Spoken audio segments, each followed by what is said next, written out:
Iniciando. Oye, sabía que tenía que leer el manual. Ay, ¿ahora qué voy a hacer? ¡Santa! ¡Auxilio! ¡Rodolfo! A lo largo de los años siempre hemos podido disfrutar de un gran catálogo de películas navideñas que por lo general siempre tratan de las mismas temáticas. Que si hay que salvar la Navidad, que si esta típica comedia romántica navideña, siempre con las mismas portadas por alguna razón, o aprende a valorar a tu familia y al gran espíritu navideño. Cosas como estas siempre son los tropos que se aprenden en este tipo de cintas. Pero hay algunas veces que, no sé, se siente la necesidad de probar algo distinto. Algo que rompa con ese tipo de clichés, pero aún así se sienta mágica. Y hace unos pocos años se nos presentó una nueva propuesta de historia que cumplía con todas esas características de ser una grandiosa e increíble historia navideña. Y obviamente nos referimos a Toy Story 4. Nada, mentira, hablamos de Klaus. En 2019, Netflix estrenó la película Klaus, dirigida por el español Sergio Pablos, quien ya había trabajado anteriormente en cintas como Mi villano favorito, Río o Metegol, siendo esta película el primer largometraje animado original de esta plataforma. Para crear esta cinta, Pablos se inspiró en distintas leyendas y cuentos tradicionales nórdicos que narran la historia de Papá Noel, pero reinventando todos sus elementos mágicos y tópicos del cine tradicional vistos en películas navideñas, transformando su historia en algo más terrenal. Y por si toda esta explicación no lo había dejado claro, sí, esta es una historia de origen de Santa Claus, como si esto fuera Marvel o algo por el estilo. Y tengo que admitir que es una propuesta bastante interesante a primera vista porque, bueno, nunca se habían preguntado cómo es que surgió la Navidad, o de dónde venía Santa Claus y de dónde surgieron todos estos elementos que conforman su mito. Si es así, bueno, esta película no lo responde porque en realidad es todo inventado, pero aún así creo que es una historia que vale la pena visitar. Así que para este primer especial de Navidad en Imagine Studios, revisaremos esta película para ver si es digna de ser considerada ahora un clásico navideño que debamos revisitar año tras año. El día de hoy presentamos a Klaus.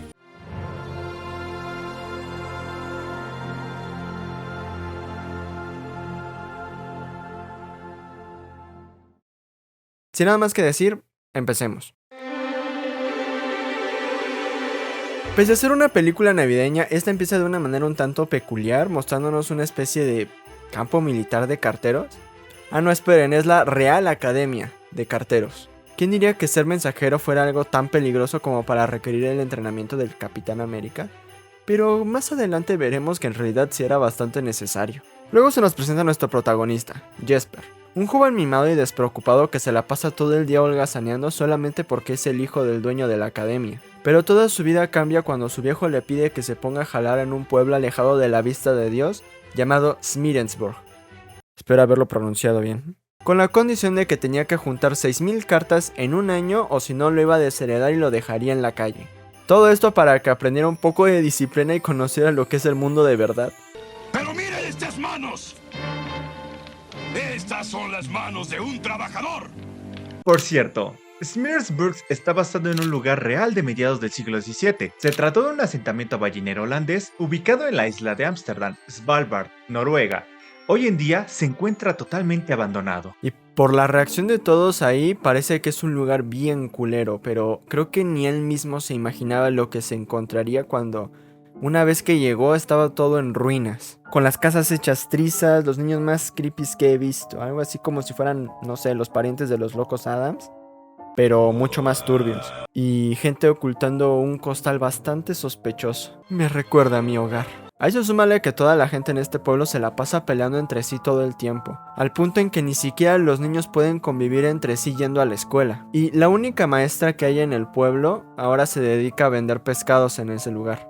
Y Alba, la aparentemente única maestra que existe en este pueblo, nos deja muy en claro que este pueblo se la pasa en una pelea constante entre dos familias, y que por eso la vida en este lugar no puede desarrollarse de una manera, ya saben, normal. Y el colmo de todo esto es cuando llevan a Jesper a la oficina de correos del lugar y ve que parece más bien un gallinero más que una oficina. Viendo que esto no se trataba de una broma, Jesper decide juntar las 6000 cartas de la forma que sea para poder irse de este sitio de locos. Lastimosamente se da cuenta que juntar estas 6000 cartas va a ser algo complicado porque en Smirensburg, si alguien quiere mandar un mensaje, puede hacerlo de una forma bastante directa y sin usar el correo. Tanta es la desesperación de Jesper que incluso actúa como una especie de criptobro e intenta estafar a un niño con un dibujo, como si fuera un NFT. ¡Imbécil! ¡Qué asco que das! cosa que a primera vista podría parecer simplemente un gag chistoso, pero que la verdad adquirirá más importancia adelante. Y luego de haber probado en todas las cartas del pueblo, Jesper se da cuenta de que existe otra cabaña más, alejada de todo ese sitio, a las afueras del pueblo. Y sin nada que perder decide emprender un viaje hasta allá para ver si puede conseguir al menos una carta. Cuando ya está ahí, entra en una especie de taller de madera buscando al dueño. Pero debido a una corriente de aire, se queda encerrado, hasta que el leñador, un hombre gigante y corpulento, que por alguna razón me recuerda a Michael Myers en esa mala película de Halloween del 2009, regresa para ver quién chingado se metió a su casa y a ver si no lo destazaba con el hacha que llevaba en la mano. Y probablemente Jesper se dio cuenta de esas intenciones, por lo que salió disparado de ahí esperando que no lo destazaran. Sin embargo, en esta escena hay algo a lo que quieren que presten especial atención, y si son atentos probablemente ya lo habrán notado en momentos anteriores, y eso es el viento, el bosque, el invierno. En esta cinta parece haber presente todo el tiempo una especie de fuerza que parece guiar a los personajes hacia algún lado, hacia su destino, podríamos decir, como si algo o alguien supiera qué es lo que deben hacer. El viento saca una carta del bolso de Jesper y la deja justo frente a este hombre, como si el espíritu del bosque, llamémosle, quisiera que lo leyera, y al hacerlo puede ver el dibujo de aquel niño, triste y encerrado. Y es ahí cuando Klaus, ya lo voy a llamar Klaus porque es evidente que es Santa Claus, decide hacer una buena acción para ayudar a este niño, porque un acto sincero de bondad siempre genera otro. Y tengan muy presente esta frase porque es una que engloba perfectamente todo el mensaje de la película. Pero creo que ya me estoy adelantando un poco, ya que cuando Jesper se apanica y salió corriendo dijo que mejor vivo y en la calle que cortado en pedacitos. ¡No, gracias! Pero su intento de escape se ve frustrado cuando a mitad del camino se topa con Klaus, que déjenme decirles que la verdad es bastante razonable que tenga tanto miedo por su imponente figura, que honestamente parece la muerte intentando llevarse su alma. Esa es la principal razón por la que no nos sorprende que el pobre de Jesper pensara que cuando Klaus le pidió que lo llevara a la casa del niño para entregar un paquete, creyera que lo que tenía que entregar se trataba de alguna especie de cabeza cortada de alguna bestia o algo por el estilo. Así que no puso resistencia para hacer eso. Claro, uno podría pensar que esto se trata de una tarea sencilla, ¿no? Entregar el paquete y listo. Pero no podría ser tan fácil. Klaus lo obliga a cometer allanamiento de morada y meterse por la chimenea, cosa que casi hace que el padre del chico le vuele la cabeza con una escopeta. Todo esto para que al final resulte que no se trataba de ninguna cabeza cortada, sino de un juguete de madera que alegró la noche de este niño. Cosa que nos dejó ver el gran talento que tenía Klaus para crear este tipo de cosas y que la verdad nos conmovió a todos la primera vez que la vimos. Todo este suceso hizo que el niño corriera la voz entre sus amigos de que si le escribías una carta al señor Klaus pidiéndole un dibujo, este te lo llevaría en la noche. Así que Jesper decidió aprovechar este bug para armarse una red de tráfico de influencias de cartas y juguetes, para poder así conseguir las 6000 cartas más rápido. Aunque yo no sé si sea consciente de lo creepy que se ve yendo a lugares donde hay niños a ofrecerles un juguete nuevo, ¿saben? Pero, en fin, ¿quién soy yo para cuestionar sus métodos? Ahora, como el mismo Jesper lo dice, la parte más difícil de todo su plan es convencer al viejo Klaus de donar todos sus juguetes, y lo hace diciendo que es para una buena causa. Y al final termina convenciéndolo gracias al poder del espíritu del bosque. Y debido a los nuevos juguetes que están recibiendo todos los niños del pueblo, se empieza a generar una ruptura de la Tradición. que han heredado estas dos familias durante siglos de siempre estar peleados. Todas estas pequeñas acciones empiezan a tener sus repercusiones, haciendo que ahora los niños empiecen a llevar mejor entre ellos a pesar de ser de distintos clanes, ¿no? De distintas familias, vaya. Lo más interesante que tiene toda esta escena para aportar es la presentación de este personaje, Margot, y ténganla muy en cuenta porque será importante más adelante. Un dato curioso sobre esta escena es que se menciona que este personaje es Sami, es decir, que pertenece a un grupo étnico habitante de Laponia, una región del norte de Noruega, Suecia y Finlandia. Incluso algunos niños empiezan a ir a la escuela de Alba para poder aprender a leer y escribir, para poder escribirle cartas a Klaus. Y tengo que decir que una de las cosas que más me encantan de esta película es cómo es que te justifican todos los elementos que forman parte del mito de Santa Claus. Desde que entra por las chimeneas a las casas y deja regalos en los calcetines de la chimenea, hasta que le gusta comer galletas y leche y que es un ser mágico. Jesper incluso se aprovecha de esto para poder vengarse de un niño que se había burlado de él al principio de la película, creando así la supuesta lista de los niños malos, desencadenando así una ola de buenas acciones por parte de todos los niños del pueblo. Y a lo largo de toda esta secuencia veremos cómo poco a poco, mientras Jesper va cumpliendo su objetivo de juntar las cartas, este pueblo va cambiando, se va transformando en algo más normal y más agradable de lo que vimos al inicio. Pero había alguien que no estaba nada contento con todo esto. Y es así como vemos que los jerarcas de ambas familias terminan planeando una emboscada para quienes estaban repartiendo los regalos. Sin embargo, debido a una mala planeación, terminan provocando por accidente el mito de el trineo volador jalado por renos mágicos, cosa que le da más magia, valga la redundancia, y veracidad al mito de Santa Claus. Aquí también podemos ver cómo Klaus y Jesper poco a poco se empiezan a volver más cercanos entre ellos. Sin embargo, también podemos ver cómo los problemas empiezan a crecer ya que los juguetes se están acabando, lo que significa que ya no habrá más cartas si es que no se hacen más juguetes. Además de que las dos familias deciden unirse para poder detener a Jesper y a Klaus. Es así como Jesper decide contarle a Klaus el plan que tiene de poder hacer más juguetes para poder darlos solamente en las fiestas navideñas. Al principio Klaus se niega, pero es tanta su insistencia que termina tocando un punto sensible, lo que causa una discusión entre los dos amigos y también nos lleva a conocer la historia de este retirado juguetero. Y es aquí donde inicia una de las secuencias más bonitas de toda esta cinta. Una en donde Klaus y Jesper se unen para poder hacer feliz a la pequeña Margo.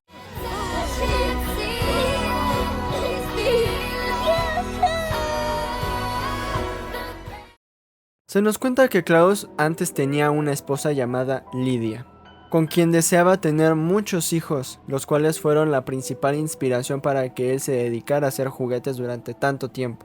Pero desgraciadamente estos nunca llegaron. Luego ella enfermó y murió, lo que le hizo perder esa inspiración. Y cuando Jesper llegó a su vida, él pudo recuperar esa motivación y las ganas de querer hacer felices a los niños. Y es aquí cuando el propio Jesper empieza a ser testigo de sus propias acciones en otros, lo cual hace que claramente la culpa lo carcoma. Rayos, incluso la profesora Alba le hace ver todo el cambio que hizo en el pueblo debido a sus acciones. Y quisiera detenerme un poco en esta escena porque aquí podríamos ver que ella funciona como una especie de paralelismo de él, en la cual se podría reflejar todo lo que él podría llegar a ser. Digo, después de todo, al principio vimos que ella era el personaje que más quería irse de ese lugar. ¿Debía aceptar todos estos cambios en el pueblo? Todo es más cálido y agradable y la gente en este pueblo se trata con amabilidad y respeto, lo que le hace pensar si realmente vale la pena irse de ahí luego de todo lo que cambió. Pero antes de que él pudiese tomar esa decisión, los líderes de los clanes deciden ayudarlo a juntar todas esas cartas para que él por fin pudiera marcharse. Todo estaba yendo a la perfección. Klaus recuperó sus ganas de hacer juguetes para Navidad, Jesper había conquistado a la morrita de los pescados, e incluso la familia de Margo, del pueblo Sami, se había ofrecido como voluntarios para poder gestionar bien esta especie de nueva pyme, y hasta le dieron a Klaus su característico traje rojo. Todo estaba yendo tan bien que solamente le faltó decir: ¿Tú crees en mí? Yo también creo en ti. Dios, ¿alguien se acuerda de este comercial? Qué nostalgia, ¿no? Pero de pronto... Hola, Jesper. ¿Papá? ¿Qué? Ahora sí, se pudrió todo. La verdad salió a la luz ante todos los amigos de Jesper. Los jefes de los clanes habían logrado hacer que el padre de Jesper se presentara en el lugar para poder ver cómo él había conseguido todo eso, lo que destapó todo ese teatrito para poder conseguir las cartas. Y no solamente por la voluntad de su corazón, sino porque quería conseguir algo a cambio. Todos hacen cosas a cambio de algo, ¿no? He vivido lo suficiente para saber que todos hacen todo a cambio de algo. ¿Y no sabes cómo castra que usen tus palabras en tu contra, güey? Y no mamen, cómo duele escuchar a la pequeña Margo llorando y gritando el nombre de Jesper para que no se fuera. No tengo ni idea de cuál es el idioma que está hablando, pero creo que no hace falta entenderlo para comprender qué es lo que está sintiendo el personaje en esta escena, para que nos conmueva a todos. Pero a diferencia de cualquier otro padre en este tipo de películas, el papá de Jesper es todo un capo, porque inmediatamente entendió por lo que estaba pasando su hijo, y supo exactamente qué era lo que quería y no podía estar más orgulloso de él. Ya no cabe duda, este chico cambió al pueblo, y este pueblo había cambiado a este chico. ¿Qué es lo que debo hacer? ¿Quedarme para siempre en este pueblecillo? Con un viejo leñador rodeado de puros locos. Es justo por eso que regresa al taller para evitar que los líderes de los clanes destruyeran los juguetes que tanto trabajo les había costado crear, lanzándose al trineo con los regalos en la parte de atrás e iniciando una persecución por toda la montaña. Y durante toda esta secuencia podemos ver que Klaus está evidentemente molesto por lo que había hecho Jesper, pero una vez que todos los regalos cayeron por un acantilado y el hecho de que los líderes de clanes creyeran que habían ganado, que vio que Jesper había cambiado, que él realmente entendía lo que significaba esa vieja frase, así que decide perdonarlo. Un acto sincero de bondad siempre provoca otro. Pero como diría el Thanos, Pero no es tiempo de lamentos. se nos revela que esos regalos que habían caído al vacío eran falsos, solo pedazos de madera hechos para que estos güeyes los deshicieran. Pero la maestra y los Samis terminan llevando los regalos de verdad para que Klaus y Jesper pudieran completar la tarea de la entrega navideña. Ahora sí, con el equipo completo, siendo esta la primera Navidad tal cual la conocemos a día de hoy. Al final, ambos clanes decidieron aceptarse poco a poco el uno al otro. Las peleas terminaron y Jesper y Klaus decidieron expandir sus operaciones por más pueblos durante los próximos años, al punto de abarcar todo el país y más tarde el mundo entero. Sin embargo, lastimosamente la vida es corta y nada dura para siempre. Los años fueron pasando y esto se fue notando en nuestros protagonistas, sobre todo en Klaus, que luego de 20 años de servicio envejece y al final su esposa, en forma de espíritu del bosque, termina viniendo por él, reclamando por fin la vida de aquel que le llevó alegría a tantos niños, dándole la paz que tanto esperaba. En la última secuencia de la película podemos ver a Jesper y la hermosa familia que había formado junto a Alba, mientras nos narra en voz en off cómo desde que Klaus se había ido y sin ninguna explicación lógica aparente, el trabajo que ambos habían hecho durante tantos años había seguido en funcionamiento. Y una vez al año, todos los años en noche de Navidad, podía volver a ver a su amigo. Así es, gente, Santa Claus en realidad es el fantasma de un viejo leñador finlandés que reparte regalos a los niños del mundo porque en vida nunca pudo tener hijos. ¿Cómo se sentirán los niños ahora al saber que el que los visita en las noches es un fantasma? Honestamente es una de las historias de origen más creativas que he tenido la oportunidad de ver en medio alguno. Creo que es simplemente increíble.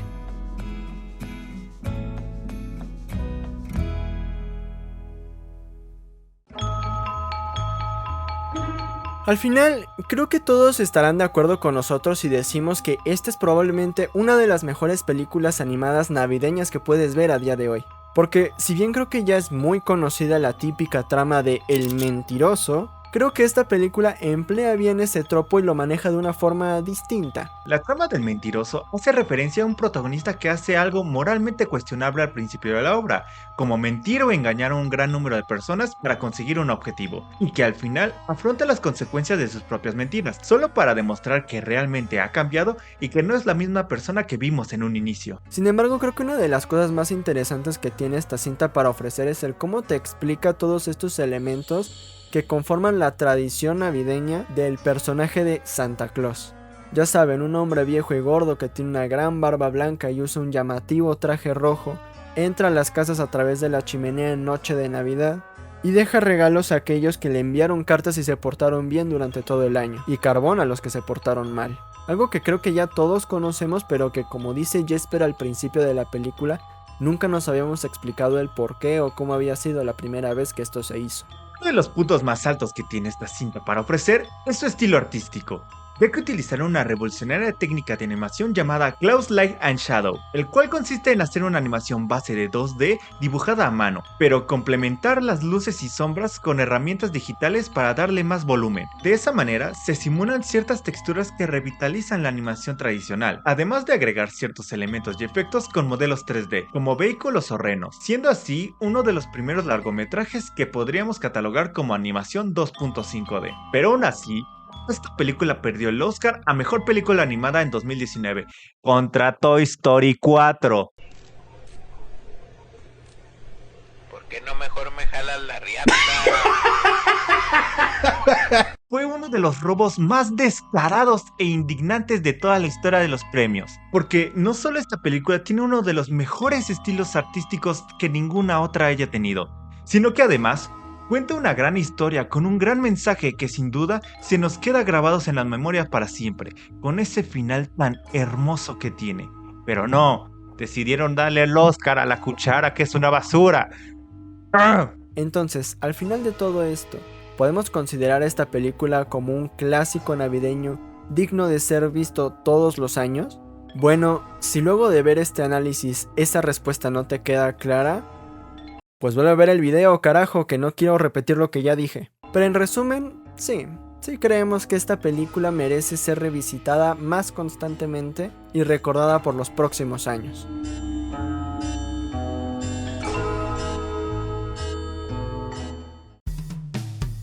Y bueno, eso fue todo por el video de hoy. Este video originalmente fue escrito e ideado para hacer el especial de Navidad del año 2025, pero no estamos seguros si vamos a poder terminarlo a tiempo para sacarlo en esa fecha. Pero igual esperamos poder tenerlo a tiempo, así que disculpen si es que no es así. Y nuevamente les recomendamos ir a nuestras demás redes sociales, X e Instagram, para tener más contenido. Últimamente estamos intentando subir más contenido en esas redes sociales, como shorts e ilustraciones, así que se los dejamos en la descripción. Sin nada más que decir, hasta luego.